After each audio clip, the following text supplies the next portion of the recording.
तो हेलो दोस्तों, आप कैसे हैं। आज मैं आपको दिखाऊंगी परमानेंट नेल एक्सटेंशन का फुल प्रोसेस जो हम करेंगे बिल्डर जेल से। ध्यान से देखिएगा और जहाँ दिक्कत होगी मुझसे कमेंट करके ज़रूर पूछिएगा। मैं आपका फुल सपोर्ट करूँगी। स्टेप बाय स्टेप हम सिखाएंगे आपको बिल्डर जेल का प्रोसेस। पहले हम एक्स्ट्रा नेल को कट करेंगे जिससे कि आपका क्यूटिकल पुश, ध्यान रखिएगा क्यूटिकल पुश अच्छे से करना है क्लाइंट्स का, क्योंकि क्यूटिकल पुश ना सही से ना होने के कारण हमारे नेल एक्सटेंशन में बहुत हम क्यूटिकल्स को कट करेंगे। ज़रा ध्यान से करना है दोस्तों, इसमें क्लाइंट को लगना नहीं चाहिए, क्योंकि आपका फर्स्ट इम्प्रेशन ही लास्ट इम्प्रेशन होता है। ठीक है, कोई भी चीज़ करनी है बहुत ही ध्यान से।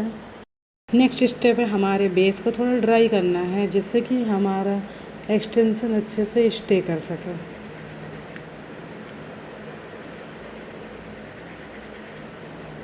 बहुत ही अच्छे धीरे धीरे करके अपने नेल बेड को आपको अच्छे से बफ करना। अब हमारा नेल बेड तैयार हो गया है तो हमको पहले उसको एसीटोन से क्लीन करना होगा दोस्तों। अब हम देख सकते हैं हमारा नेल बेड एक उसकी साइन उड़ चुकी है, वो मैट दिख रहा है। ठीक है, आपका नेल बेड मैट दिखना ज़रूरी है। हमें अब नेल्स का मेजरमेंट करना है दोस्तों। आप ध्यान से देख सकते हैं हमारा नेल साइड से थोड़ा सा बड़ा है, जिससे हम अपने बफर से बफ करके सही कर सकते हैं। जब नेल को स्टिक करेंगे दोस्तों तो हम यही ग्लू से इस्तेमाल करेंगे, क्योंकि हमारे ख्याल से ये ग्लू ज़्यादा अच्छा होता है नेल एक्सटेंशन को स्टेप प्रूफ रखने के लिए और ज़्यादा दिन तक चलाने के लिए। अब दोस्तों हम नेल स्टिक करेंगे, मगर नेल स्टिक करते हुए एक चीज़ ज़रूर ध्यान देना है कि नेल्स में कभी बबल्स नहीं आने चाहिए। आप ध्यान से देख रहे हैं मैं कैसे स्टिक कर रहा हूँ।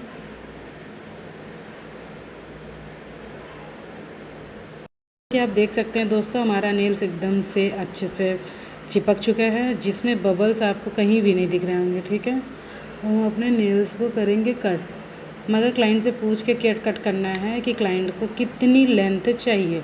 जितनी लेंथ चाहिए उसके अकॉर्डिंग उसको कट करना है, और थोड़ा ज़्यादा छोड़ना है कि बफिंग में आपका थोड़ा हिस्सा चला जाता है, जिससे नेल बाद में छोटे बड़े दिखने लगते हैं, तो उसका ज़रूर ध्यान रखना है। जैसा कि दोस्तों आप देख सकते हैं ये स्टिक करने के बाद नेल्स में बीच में ये दिखता है, ये आपके बफिंग में ये बिल्कुल ही एकदम सॉफ्ट हो जाना चाहिए, जिससे कि पता नहीं चलना चाहिए कि आपका ओरिजिनल नेल्स और फेक नेल्स दोनों मिक्स हो जाएं। इसका ज़रूर ध्यान रखना चाहिए दोस्तों। अब हम अपने स्टार्ट करते हैं नेल्स की बफिंग।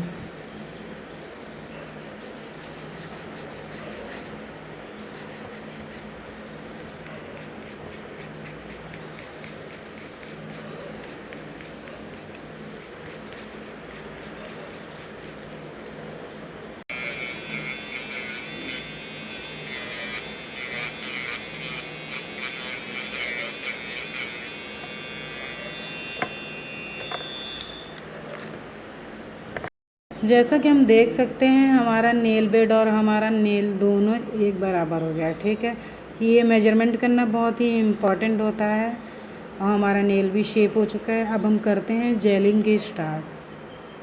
पहले दोस्तों हम जेल की एकदम पतली लेयर लगाते हैं अपने नेल्स पे, जो कि एक सिर्फ बेस क्रिएट करती है, जिससे हमारा दूसरे सिटिंग में हमारा जेल बहे ना, कहीं भी ज़रा सा भी ना बहे। ठीक है, एकदम अच्छे से साइड में भी करना है, जिससे हमारा जेल सेकंड कोड में बहे बिल्कुल ना। बहुत केस में क्या होता है नेल्स का बेड से जेल बह जाते हैं साइड से, और फिर बाद में उसको सही करने में बहुत ही दिक्कत होती है। ठीक है,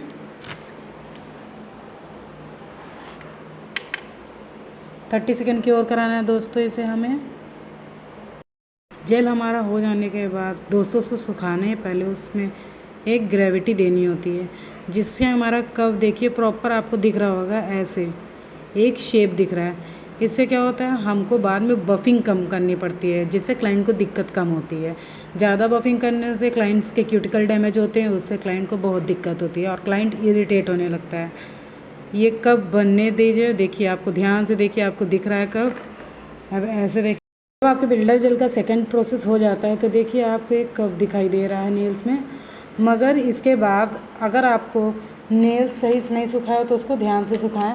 कम से कम नेल्स 60 सेकंड सूखना ही चाहिए, नहीं तो बिल्डर जेल बाद में जल्दी निकल सकता है, जिससे कि हमारा काम ख़राब हो जाता है।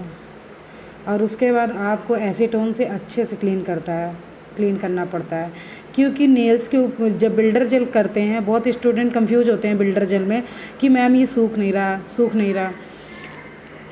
ये आपको बिना एसीटोन से क्लीन करे आप कभी भी इसको छुएंगे ये स्टिकी दिख रहा है। अब मगर ये ड्राई समझ में आ रहा है कि सूख गया है, नहीं तो लोग पहले ही बिना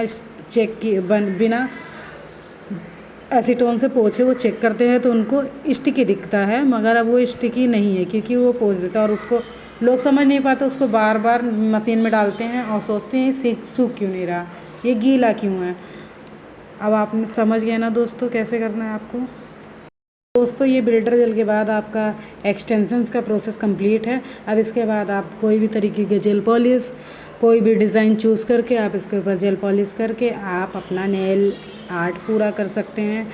आपका नेल एक्सटेंशन मैंने करके दिखा दिया है। बिल्डर जेल में जो भी कंफ्यूजन हो दोस्तों आप मुझे कमेंट करके पूछ सकते हैं, मैं आपका फुल सपोर्ट करूँगी और आपको सही से बताने की कोशिश करूँगी, क्योंकि मैंने भी ऐसे ही सीखा है।